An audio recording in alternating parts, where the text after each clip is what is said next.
In other words, what you sing, how you dress, how you dance, expression of your worldview. Alright? In terms of hip hop, people say if I'm a thug, if I think I'm a thug, and I conceive myself as a thug, how I dress, what I say, my music will reflect that. Alright? If I think that I could be anything. King, creator of civilization, my music, my dance, my dress will reflect that. Alright?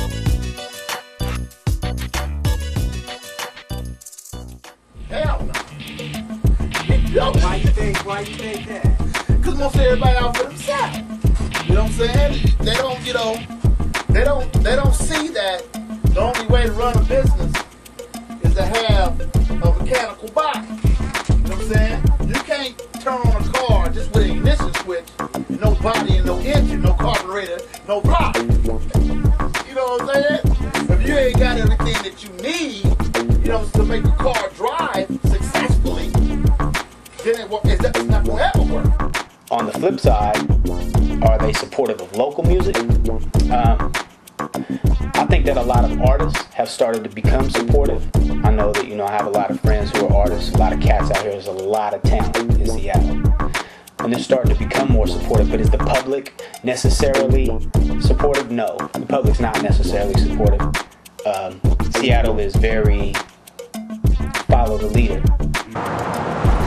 As far as rap and hip hop, no. It's big on the rock scene. We've had a lot of success from it. I mean, Pearl Jam, and you can name so many others, but Nirvana, whoever. As far as rap though, no, I wouldn't say there is. I don't know if it's because they don't know where to start or it's not something that's really wanted out here. So.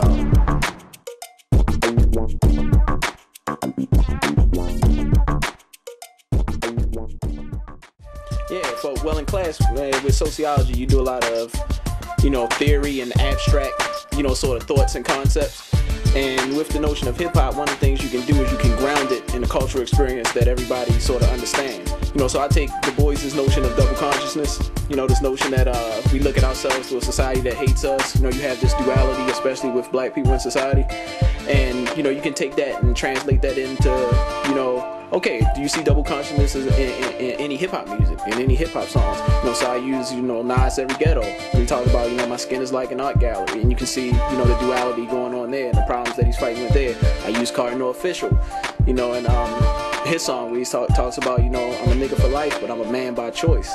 Alright, so you can see that duality as it, plays out in terms of, theory and everything else. And once people can hear it and see how it plays out in music, then they get the theory, a lot better. Catching chills up from the bill, put them up on the guest list and they ain't gonna stress this.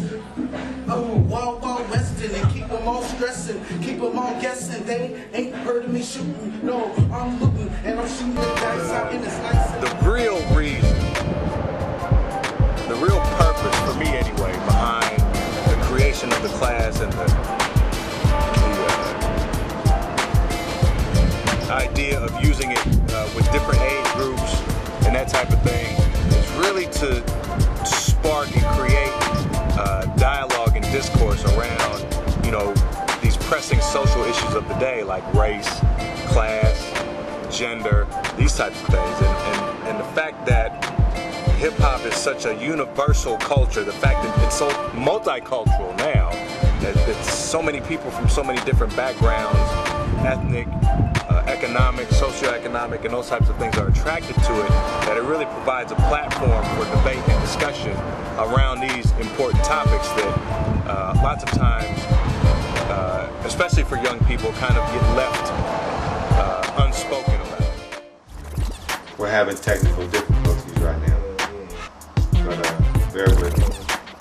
We're just in the studio session, Get me put the song together before I do it live. Put it on wax. We're in the studio, putting it down. Real deal. gimmicks. It's cracking up.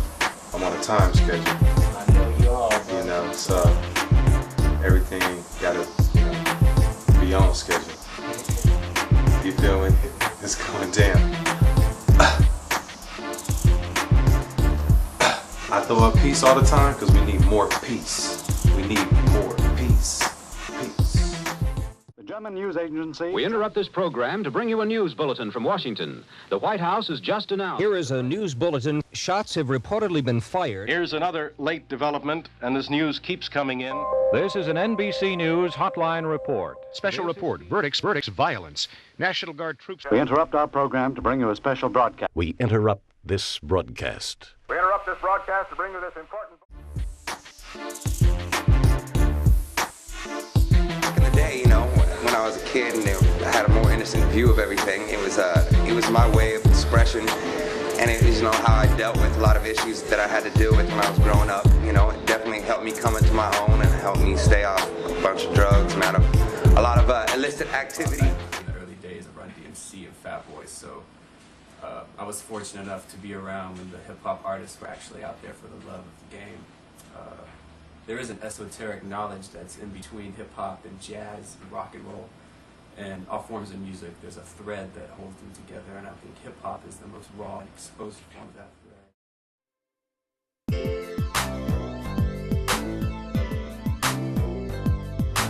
You know, I think in the beginning I was having what I call an identity crisis, and I feel like a lot of MCs have that. They don't know, they really can't say who they are. You know, they don't know if they want to be hard. They don't know if they should just trying to fit in with the videos they see. You know, and I feel like, you know, for years I was going through an identity crisis until, you know, my man, you know, Rising Sun, my producer, my DJ Crook, and my promoter Mike, you know, they really talked to me and were like, yo, man, is this you? That kind of influenced me because it's like, you know, maybe if someone took a different stance and said, you know, what is it that I can put into hip-hop? What can I give? What can I share? What can I leave? You know, what kind of legacy? What kind of foundation can I build to bring the next man along, to help that person to do that, you know? And I guess, you know, my motivation is just putting my perspective out there. It's not even about, well, I'm gonna come in and change the game, and the game is what the game is. You think the music industry is supported here in Washington? I think that in order for a separate entity to support you, you need to first support yourself. It's like being a homeless man on the corner, begging for change, asking for somebody else to help him get a leg in or get a leg up. But he's not willing to make forward movement, you know, to put himself in position to succeed. You know, a wise man once said, you can't have your hands in the dirt and try to receive a blessing because your hands won't be open to grasp that God is going to hand down to you.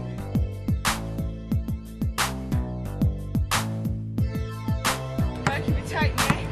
Gotta keep it real.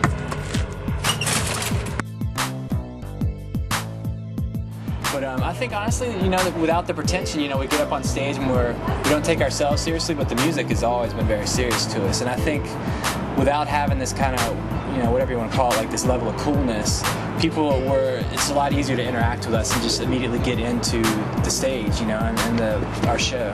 So. Yeah, and I mean, I guess the only thing I'd add to that is I don't really think we sound like anyone else. I mean, I don't think we sound like anything else. I think whatever we're doing, whether it's good or bad, it's pretty original sounding. So, you know, we got that going for us at least. I feel pretty confident about that.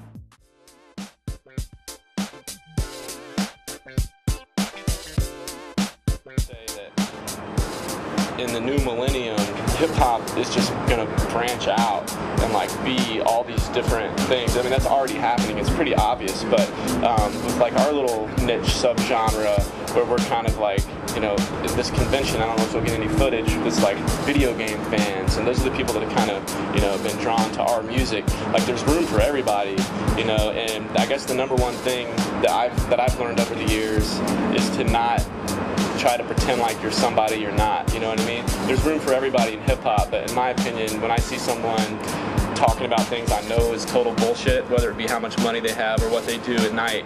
That to me is where that could be the Achilles heel. Like, just, you know, be true to yourself. Calls up Chop Suey and is like, yo man, I got 100 people, we're gonna put this thing on, boom, and then it just works out. I mean, it's like months of getting the main act and then, you know, surrounding that with a supporting cast.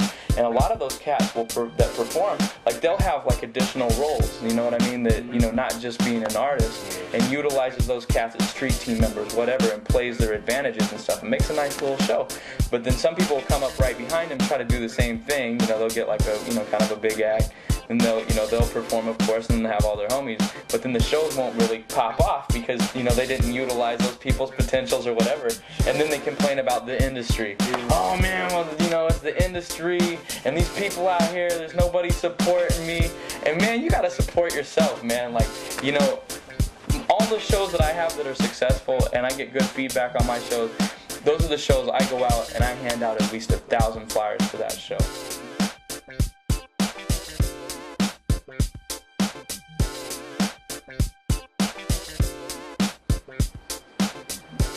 Look at it as a business. Let's not take away from having artistic integrity and having an artistic viewpoint on what you're doing.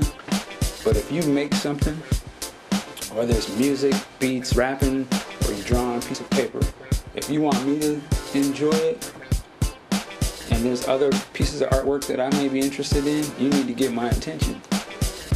And by you just creating something does not get my attention. You know what I'm saying? And you can't be mad at me for not giving you my attention on what you want to push to me if you don't give me a reason. You know what I mean? And I think that's what a lot of hip-hop cats practice all day and night and know how to make music, and it's good. It's great. It might be better than what's out there. But they don't know how to make me aware of it. They don't know how to make me care.